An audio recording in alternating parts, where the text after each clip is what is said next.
Well, there we go. There's a shadow lying in amongst the thickest bush possible. How we got in here, I'm not quite sure. I also don't know how we're going to get out of here. It really is a horrible thicket that we are in, and it's no wonder we drove past her earlier. We weren't too far from where she was, but luckily with a bit of sort of walking and following of tracks, and this is why it's so important to be able to track animals, is because there's not a chance we would have found this leopard any other way than by being on foot and just walking where the tracks were and where they last had her, and then following those tracks to this position. But you can see she's a sleepy cat. She wasn't very impressed with me when I walked into her. I had a bit of a growl and a little tail flick at me, and then she decided when we got her that everything was okay, and then flopped back down again. The nice thing is it looks as though she's not too skinny. It looks as though she's got a little bit of a tummy on her, so maybe a small meal. It's not exactly full, but it's not empty either, so she must have had a small meal recently. And other than that, I haven't seen her move yet, so I don't know how bad her limp is, but she's just resting nicely. You can see breathing quite heavily because of its heat, but at least it's a rosetted cat, which is absolutely wonderful. So I believe a lot of you are excited to see Shadow, and so am I. We haven't seen too much of her, and she is deep inside Djuma, and it now means that tracking cats around Twin Dams area is completely gone out the window as to who we think is around, because between her and Thandi and is it Shadow? Must be Shadow. Yes, it is Shadow. And between her, Thandi, and Shongile, there's a lot of females moving around in this section, and that's going to make it very difficult to think who this actually is just via tracks. Are you going to start moving for us? That yawn might be an indication that she's thinking about moving. I'm hoping that she's going to start making her way towards some water. It would be nice if she did. It's been a warm day, and so I wouldn't be surprised if she did do that. Hello, girl. You can see that stare is a glare of epic proportions. She almost looks as though she could death stare you. My girl, you must be careful though. You are moving straight into your sister's area, and the two sisters, I'm sure, if they see one another, will come to blows, so they need to be a little careful. It's an area that is dense with leopards, and this is what happens when it's the dry season, and also when you have a female that has been dominant for so long disappear.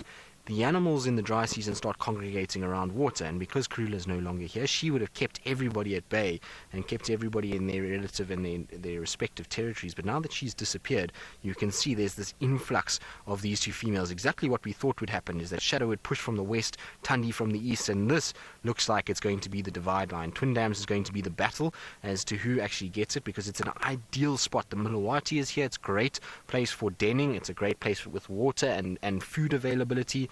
And so I wouldn't be surprised that this is an area that they contest for quite heavily. And between vocalizing, scent marking, and maybe even physical contact, it's going to be decided as to who takes it.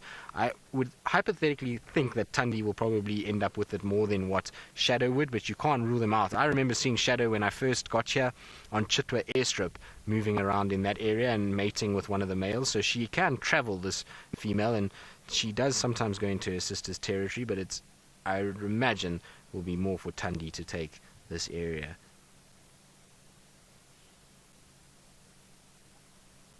But isn't she beautiful? She's also got that same kind of face as Thandi. They are very similar looking. It's actually quite difficult to tell the two apart. I often battle with the two of them, and it used to be easy when they had territories, but they are very similar. Okay, well now she's up. Let's see. Oh, is your paw sore? Okay, I know it's not my fault that your paw is sore. You can see she's not putting weight on it at all.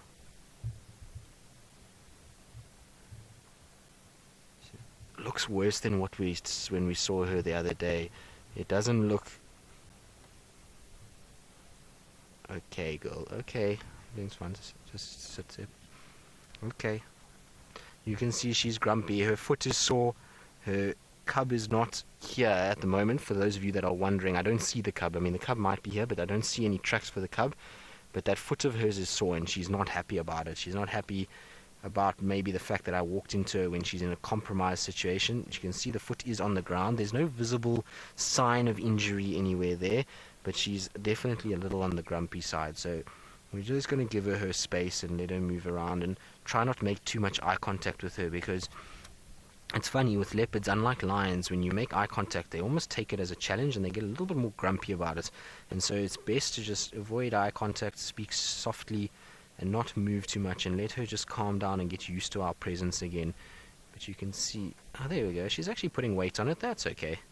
But it will be very stiff from her lying down all day. So it's a bit of a limp, but it's getting there. I mean, it's the fact that there's weight on it is really a good thing. Okay, girl. All right.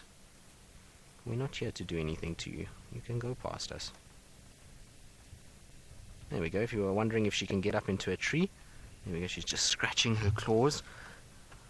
How beautiful is that? A leopard on a log is one of my absolute favorite things. Riti, you're asking if I know if Shadow has mated recently. Look at her sharpening her claws. You see how she digs her claws? Riti, no, as far as I know, she hasn't. I haven't heard of any reports of her mating. Also, no physical signs of mating. The back of her neck is clean. You see no bite marks on the back of her neck that would potentially indicate that she might have mated. Okay, my girl. It's okay. Keep going. So, like I say, you just got to be a little bit patient with her and not move around nearly as much as what we would with any other leopard. She's not in the best mood at the moment, and who can blame her with a little bit of a sore foot the way that she has. It's not ideal that she's kind of got this car around, and she's going to get used to it. Once she's used to us, then I can start following her, but I'm going to give her my distance and try and keep a little bit off the back of her so she doesn't feel pressured in any way. At the end of the day, our job out here is to observe and to look at these animals, but not to cause any issues with them. So I want to try and just give her as much space and keep her as comfortable as possible. But it definitely, to me, that walking, while it looks quite bad at the moment, it really is a lot better than the first time we saw her. When Seven Eyes saw her the first time, she couldn't even do what she's doing now. That paw was up in the air. She was really battling, and this looks so much better and so much more encouraging. She's putting weight on it, and she's stiff. She's also, don't forget, she's been sleeping the whole day, so it's sore. So at the end of the day, once this starts to move, then it's going to be okay. Alright, she's gotten quite far, because the reason why I was also waiting is where I am now, I'm going to make a lot of noise to get out of here. There's going to be a lot of breaking of branches and a lot of